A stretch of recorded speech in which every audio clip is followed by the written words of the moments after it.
അടുത്ത ടീച്ചറുടെ സംസാരമാണ്. ടീച്ചറെ വളരെ സ്നേഹത്തോടെ ക്ഷണിക്കുന്നു മറുമൊഴിക്കായിട്ട്. വേദിയിലും സദസ്സിലുമുള്ള എല്ലാ പ്രിയപ്പെട്ടവർക്കും നമസ്കാരം. എന്തിനാണ് ചിത്രപ്രദർശനം എന്നുള്ള ഒരു ചോദ്യത്തിന് ശ്രീ പി രാമചന്ദ്രൻ്റെ കവിതയുടെ ഒരു ഭാഗം മാത്രമാണ് എനിക്ക് പറയാനുള്ളത്. ഇവിടെയുണ്ട് ഞാൻ എന്നുള്ള ഒരു ഓർമ്മയ്ക്കായി ഒരു തൂവൽ കൊഴിച്ചിടുക മാത്രം. ഞാൻ ഇപ്പോൾ ഇവിടെ പലരും സംസാരിച്ചത് മുഴുവനും ചിത്രരചനയുടെ നാനാതരത്തിലുള്ള സാധ്യതകളെക്കുറിച്ചും അവിടെ മനുഷ്യരായ നമുക്ക് എന്തൊക്കെ ചെയ്യാൻ പറ്റും എന്നതിനെക്കുറിച്ചുമാണ്. നമ്മൾ ചിത്രം വരയ്ക്കുക എന്നുള്ളത് നമ്മളെ തന്നെ ആവിഷ്കരിക്കലാണ്. ഈ ഒരു പരിപാടിയുടെ ഭാഗമായി കുറേ പേരെയൊക്കെ ക്ഷണിക്കാനായി, വലിയ ഔപചാരികമായിട്ടുള്ള ക്ഷണമൊന്നുമല്ല, ഇങ്ങനൊരു കാര്യമുണ്ട് വരണം എന്ന് പറഞ്ഞപ്പോൾ കുറേ പേര് പറഞ്ഞത് ഇങ്ങനെ ഒരു കാര്യമുണ്ടോ എന്നുള്ളതാണ്, ചിത്രം വരയ്ക്കാറുണ്ടോ എന്നുള്ളതാണ്. എന്നാൽ ചിലർക്ക് ചിത്രം വരയുമായി എനിക്കുള്ള ബന്ധത്തെക്കുറിച്ച് അറിയുകയും ചെയ്യാം. അപ്പോൾ നമ്മളാരും തന്നെ നമ്മെ പൂർണ്ണമായി സ്വയം മനസ്സിലാക്കാൻ ശ്രമിക്കാറില്ല എന്നുള്ളത് വളരെ വ്യക്തമാണ്. നമുക്ക് തന്നെ നമ്മെ അറിയാൻ വയ്യ. ഇതിനുള്ള ഒരു പ്രചോദനം എന്നുള്ളത് വരയെക്കുറിച്ചുള്ള നിരവധി മനുഷ്യരുടെ കാഴ്ചപ്പാടുകൾ തന്നെയാണ്. അവരൊക്കെ തന്നെയാണ് എനിക്കിതിനൊരു പ്രചോദനമായിട്ടുള്ളത്. വളരെ കുട്ടിക്കാലത്ത് ചിത്രങ്ങളൊക്കെ വരച്ച് ഇങ്ങനെ ഒരു ആൽബം പോലെയൊക്കെ, അന്നത്തെ ഒരു രീതിയിൽ ഒരു ആൽബത്തിൻ്റെ ഒരു മട്ടിലൊക്കെ ഞാൻ വരച്ചു വയ്ക്കുമ്പോൾ അത് കണ്ട് വളരെയധികം സന്തോഷിച്ച് കൊണ്ട് എന്നെ ഇങ്ങനെ വലിയ കാര്യമായിട്ടൊക്കെ പ്രശംസിക്കുകയൊക്കെ ചെയ്യാറുള്ള ഒന്ന് രണ്ട് പേരെ ഞാൻ ഓർക്കുകയാണ്. മായിജ, മഞ്ജു തുടങ്ങിയിട്ടുള്ള ആളുകളൊക്കെയാണ്. മറ്റുള്ള കുട്ടികളൊക്കെ, ചെറിയമ്മമാരുടെ കുട്ടികളൊക്കെ വളരെ ചെറിയ കുട്ടികളാണ്. അവർക്ക് ഇതൊന്നും അറിയില്ല. അവരിൽ പലരും ജനിച്ചിട്ട് പോലുമില്ല. പക്ഷേ ഇവർക്ക് അത്യാവശ്യം പ്രായമൊക്കെ ആയതുകൊണ്ട് അതിനെക്കുറിച്ചൊക്കെ നന്നായിട്ട് അറിയാം. വലിയൊരു കാര്യമാണ് ചെയ്യുന്നത് എന്നുള്ള മട്ടിൽ എന്നെ വലിയൊരാളാക്കി എന്ന് വേണമെങ്കിൽ പറയാം. അതിനുശേഷം സ്കൂളിലേക്കൊക്കെ പോകുന്ന സമയത്ത് നിരവധി ചിത്രം വരയ്ക്കുന്ന ആളുകളെ കാണുന്നുണ്ട്. അത് പല രീതിയിലുള്ള ആളുകൾ. വെറുതെ നമ്മൾ കടന്നു പോകുന്ന വഴിയിൽ ചുമരിൽ ഒരു ചിത്രം വരച്ച, ഈ മതിലിലൊക്കെ ഒരു ചിത്രം വരച്ചിട്ടത് പോലും സത്യത്തിൽ പലർക്കും പ്രചോദനമാകാറുണ്ട് എന്നുള്ളതാണ്.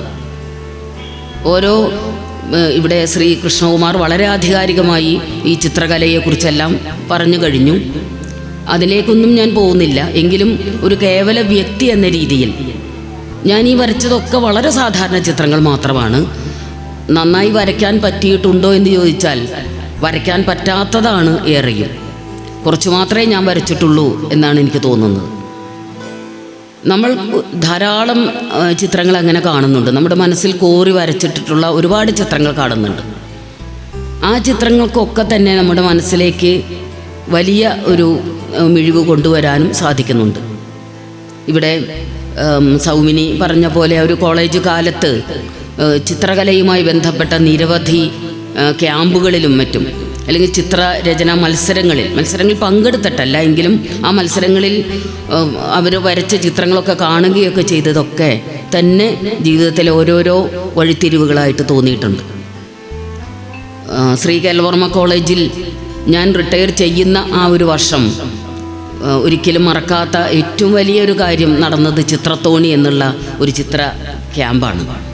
അത് 2018 പ്രളയബാധിതരായ വിദ്യാർത്ഥികളെ സഹായിക്കാൻ വേണ്ടി ശ്രീ കേരളവർമ്മ കോളേജ് അധ്യാപകരും അനധ്യാപകരും വിദ്യാർത്ഥികളുമെല്ലാം ശ്രമിച്ച് ചെയ്ത ഒരു കാര്യമാണ്. അതിലേറ്റവും വലിയ ഒരു സംഭാവന നൽകിയ വ്യക്തിയാണ് ശ്രീ കൃഷ്ണകുമാർ. അദ്ദേഹം ചുമർ ചിത്രകലാ കേന്ദ്രത്തിൻ്റെ പ്രിൻസിപ്പാളായിരുന്നു.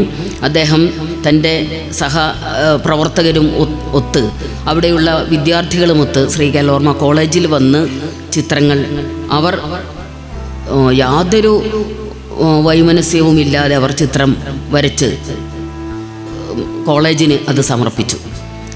അതൊരു വലിയ ഒരു ക്യാമ്പാക്കി മാറ്റി, ഒരു ചിത്ര പ്രദർശനമാക്കി അത് വിറ്റ് കിട്ടിയ പൈസ ആണ് ശ്രീ കേൽവർമ്മ കോളേജിലെ കുട്ടികൾക്കായി കൊടുത്തത്.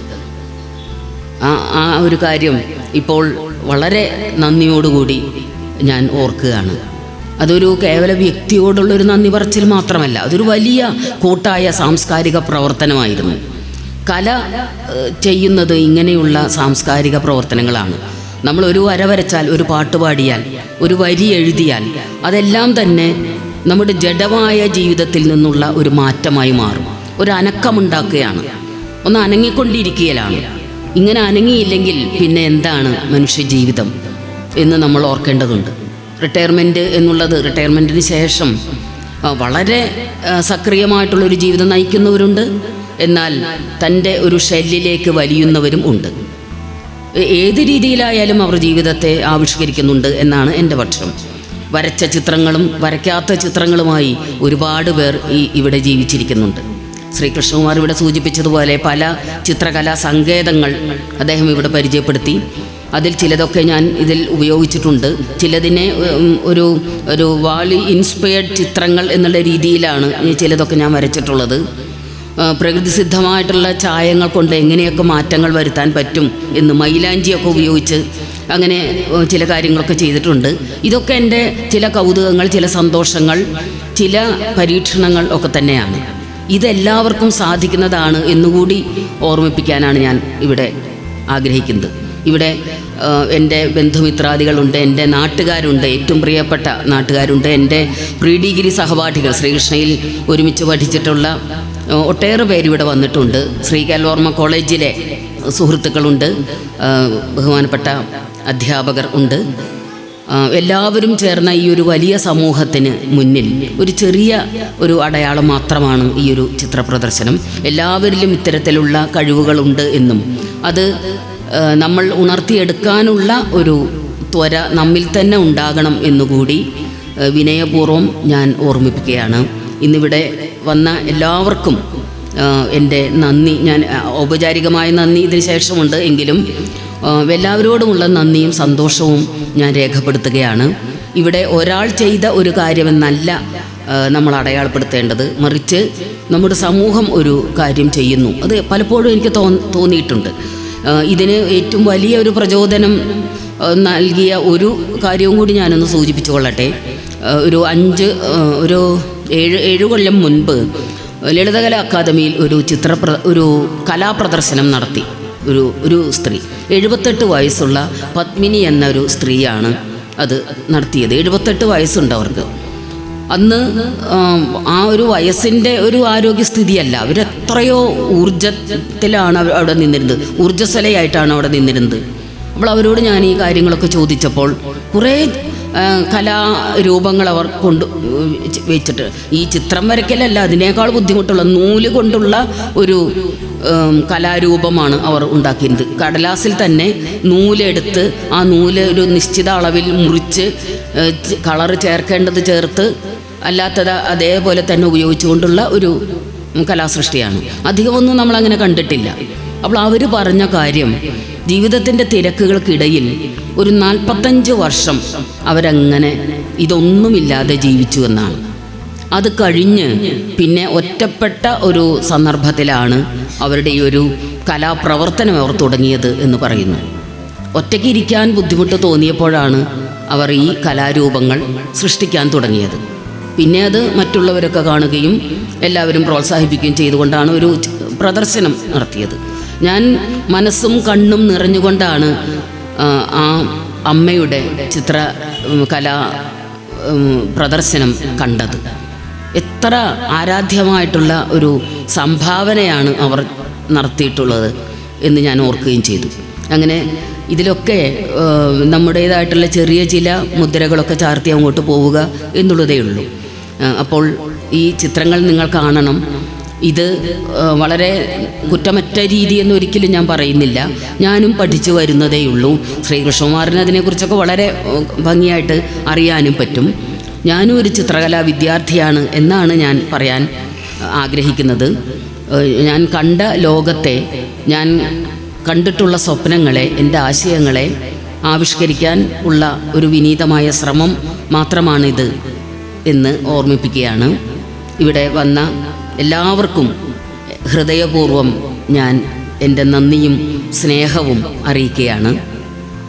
നമസ്കാരം.